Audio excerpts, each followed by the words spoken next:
Ano, yung na-viral ko ng TikTok videos, yung hawak mo ang beat. For the armpits. yung ganun Hawak na. mo ang beat. Nakaganon pala yun.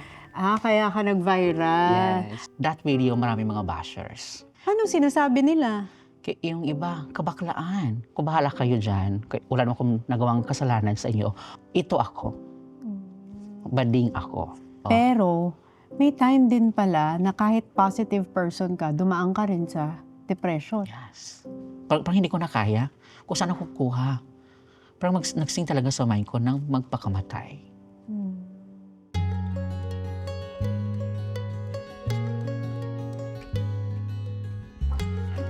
Ayan! Hello!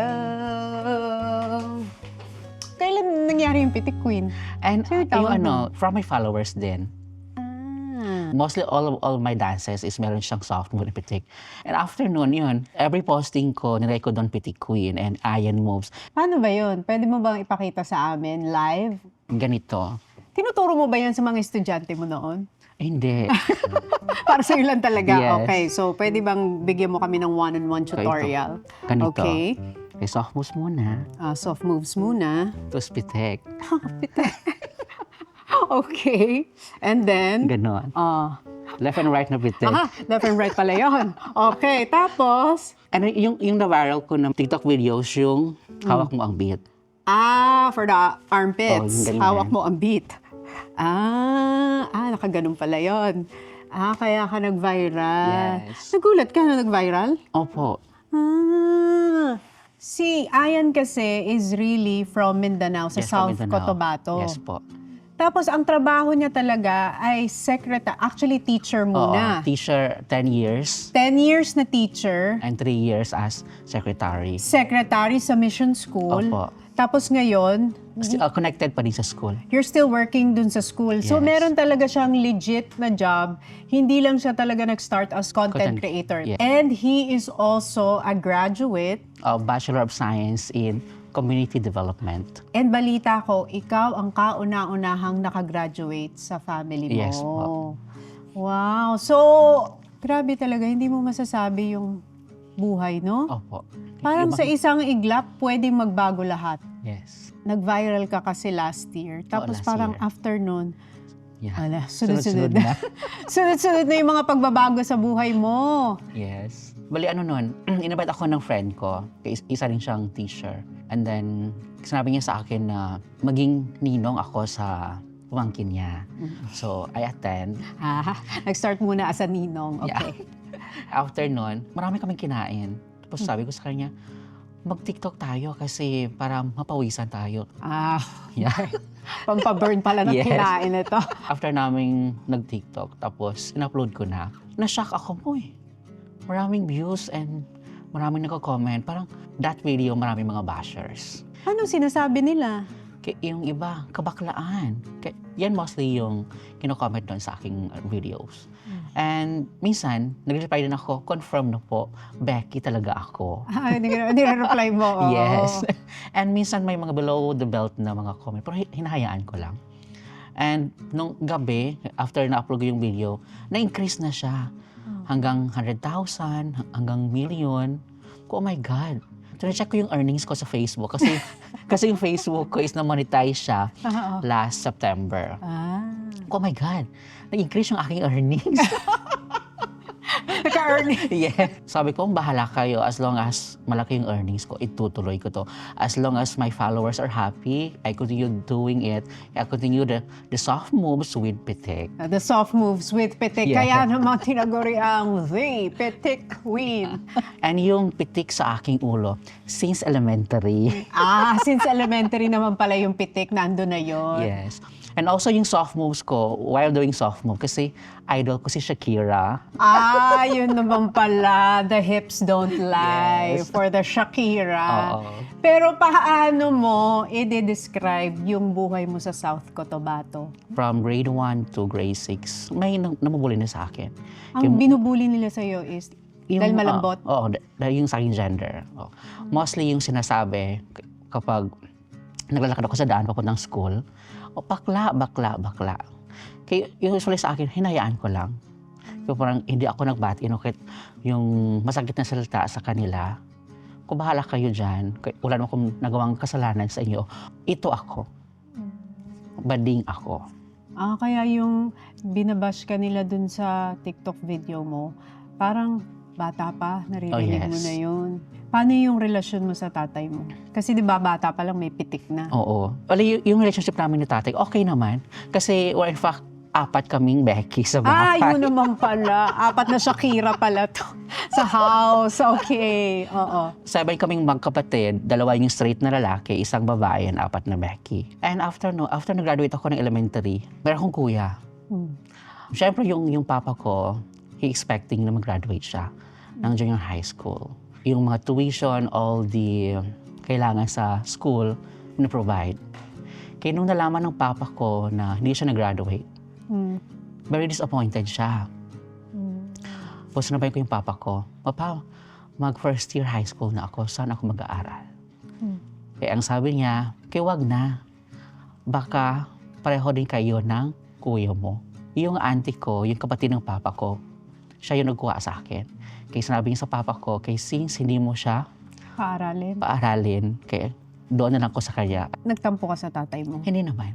After nung nag-graduate ako ng high school, yung mama ko sinabihan siya, attend ka ng graduation niya kasi nakapagtapos na siya ng high school. So ang sabi ng papa ko, wag na. Hindi pa yan nakapagtapos ng kanyang degree. Hindi siya umattend ng high school graduation mo? Hindi siya nag-attend. So nag-attend lang sa akin yung mama ko. Kaya syempre, in that scenario, dinala mo yun? Yes. Bilang isang bata? Umiiyak ako. Oh my God. Ako yung unang nakapagtapos ng high school tapos hindi siya nag-attend. Parang in that scenario, I still think positive.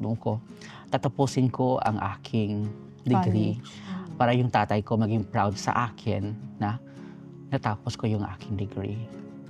After ako nag-graduate ng aking degree, ayun, Bachelor of Science in Community Development. So nung natapos mo yun? Nandun yung papa ko. I'm very happy. And Pa, thank you so much. Hindi ka nagkamali. Natapos ko ang aking degree. Pero alam mo, maganda yung ginawa mo kasi instead na mapanghinaan ka ng loob, ginawa mo yung motivation para patunayan sa magulang mo na ipapakita ko sa'yo, kaya kong makapagtapos. Kahit na na-frustrate ka na dun sa kapatid ko na hindi nagtapos, itutuloy ko yung pangarap na yun para sa mga anak mo na magtatapos ako. And nakapagtapos din ako ng 2 kong kapatid. Oo, kasi narinig ko meron ng Pitik with a Heart or Pitik Charity. Kasi yung soft moves and Yes. yung pitik, doon ang galing. Meron akong friend na isang videographer, si Ariel. Nag-upload siya ng video kung saan pumunta sila sa pinakamalayong sitios doon sa amin. Sa South Cotabato? Sa South Cotabato, sa Lake Cebu din. So nung nakita namin yung scenario ko, oh my God, ganito pa yung sitwasyon nila doon. Ang pagpunta doon, balita ko, 16 hours of walking, 8 bundok, And 5 rivers. Para makapunta doon. So sinabihan ako ng friend ko, tulungan mo ako. Gusto ko magbigay ng tulong sa kanila. Tapos sabi ko, sige. Sa mga bata yun? Sa mga bata. Na hindi makapag-aral? Kaya ang ginawa ko, nagbuo ako ng team. And nag-post ako sa Facebook merong mag-volunteer na sasama sa amin. Kaya yung iba parang hindi. Kasi delikado kasi yung area. Merong May mga rebels.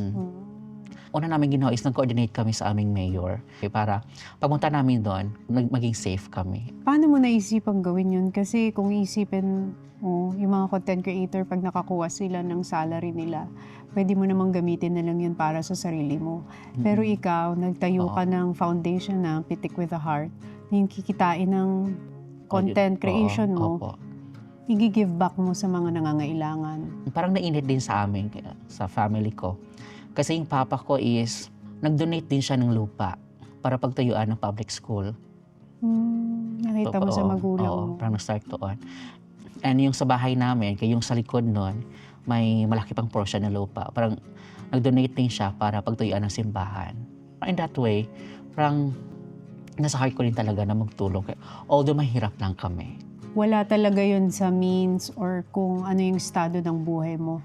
Nasa puso ng isang tao kung gusto niyang mag-give back. Oo. Kaya parang nagkaroon ng purpose and meaning yung pagiging viral and Opo. trending mo, no? Tapos yung mga kinikita mo ngayon, a portion of it, binabalik mo sa community. Pero kasi ang tingin sa'yo ng mga tao, pag pinapanood ka nila is masaya yung content mo, it's fun, nakakagiliw. Yeah. Pero may time din pala na kahit positive person ka, dumaan ka rin sa depression. Yes. Last July 2023, na-aksidente ako. Oo. Parang almost 1 hour akong nahimatay. Tapos nandun ako sa gitna ng daan. Ang Ano nag-rescue sa nangyari sa'yo akin, na ito. duguan lahat? Bumuka yan? Parang lang, maliit lang. Pero maraming dugo dito Oo. sa akin. Next naman yung papa ko, Mm. na-atake ng high blood. Buti na na-control niya, hindi siya na-stroke. Ang iniisip ko, saan naman nakukuha ng pera, ng panggasto doon sa hospital bill? Ako kasi yung breadwinner sa family. Ako yung provide ng lahat. Parang hindi ko na kaya kung saan ako kukuha. Parang nagsing talaga sa mind ko ng magpakamatay. Mm. Ang scenario na dapat gawin ko is mag-drive ako ng motorcycle ko tapos ibangga sa court barrier. Para matapos na yung Oo, para problema. matapos na. Buti na lang umulan. So, hindi ako nakalabas ng bahay. And after noon, nag-chat ako sa friend ko. Tapos nag-share ako sa kanya. Yun, Mm.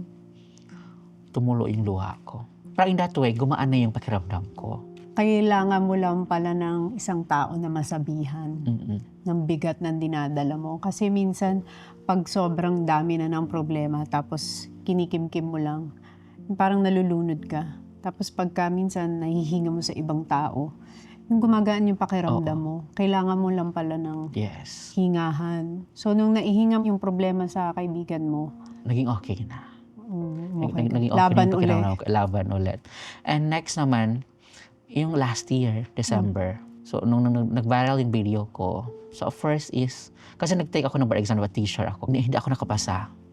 And second is, hindi ko na malayan na merong mag-ama na nagdadagi. Kaya hindi ko na makontrol yung brake. Parang ito yung motor ko, tapos yan na sila. And yung tatay niya, yung nabunggo ko. Nakabunggo ka. Oo. So ako yung ng medication niya. And after nun, yung Christmas, bumaha sa amin. Kasi yung bahay namin malapit lang sa river. So almost 3 hours na ulan. So ang baha hanggang dito. Kaya isang mga gamit sa bahay, kaya some of our gamit is naanod. Nung nag-viral ka, na parang, oh wow, ang ganda ng opportunity na nangyari sa akin. Pero hindi nila alam, sunod-sunod yung mga pagsubok na Problem. Yes, pinagdaanan pagsubok. mo. Na ospital, binaha, naka-aksidente. Yes. Sunod-sunod din ang gastos. Opo. Paano mo nalampasan yun? Naging stay positive pa rin ako.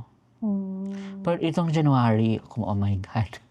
Ko Lord, sobra-sobra na ito. Maraming mga engagement, maraming endorsement. Wow! So parang yung pagsubok at yung dami ng nawala, may maraming kapalit Yes. na magagandang nangyari. Opo. Tinanong ko siya kung anong schedule niya dito sa Manila. Maraming mga karaketan. Yes. Puro Fully booked. Oh, wow, fully booked na. Parang maganda yung lesson na na-share mo sa amin. Na minsan, may mga pagsubok na sunod-sunod na darating. Tapos hindi mo alam paano malalampasan. Pero kailangan mo lang lumaban ng lumaban. Tapos tayo lang ng tayo kahit bumabagsak. Yes. Ihahanda ka muna ng mga pagsubok. Kung kakayanin mo yung mga blessings na darating. Nasabi mo sobra-sobra sa lahat ng nawala. Oo. Pero gaano katagal mo nakikita yung sarili mo na gumagawa ng content para sa followers mo? Nakatawa kasi ng puso na, Sir, ikaw yung happy pill namin. Galingan mo, sana sunod-sunod na yan. And minsan may nagpa-PM din sa akin, especially sa mga students in terms of their academics, na yung mga meron silang anxiety and very stressed. May sir, pwede ba kaming i-shout out, pwede ba kaming batiin, yung pang motivation na message, para kung sa ganun, mamotivate pa rin kami na gagawin yung purpose namin. Kasi nag-inspire kami sa content mo. Kasi yung totoong profession ni Ayan ay isang teacher. So bilang isang teacher ng buhay, kung meron kang gustong ituro sa mga estudyante ng buhay na nanonood sa'yo, ano yung gusto mong ibahagi sa kanila? Kaya maging positibo in all aspect of life. And huwag din kalimutan na to put God in the center of our life because in Him nothing is impossible. And kung ano yung ating kahiligan, i-pursue natin yan. Basta, i-remember lang natin na wala tayong tinatapakang tao. So, pag pinapanood ka ng mga tao, pag pinapanood nila si Critic Queen, ano yung isang bagay na gusto mong maramdaman ng mga taong nanonood sa'yo? Kaya maraming salamat. Although na ang nakikita nyo sa akin na I'm happy, but behind those soft moves and pitik, kaya meron din akong naramdaman na mga problema. Pero hindi ako sumuko. Kaya ilaban lang natin to.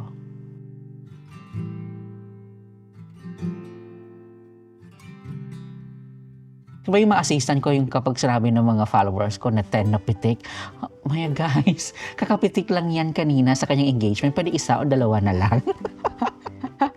So, pag nakikita ko ng mga tao, pinapipitik ka anywhere. Oo. Dapat pala talagang ready ang balakang mo Oo. for the pitik or the moves. Anytime, anywhere pala yan. Hindi lang sa Pilipinas ako pipitik, sa Thailand naman. Magpipitikan sa Thailand for the mango sticky rice.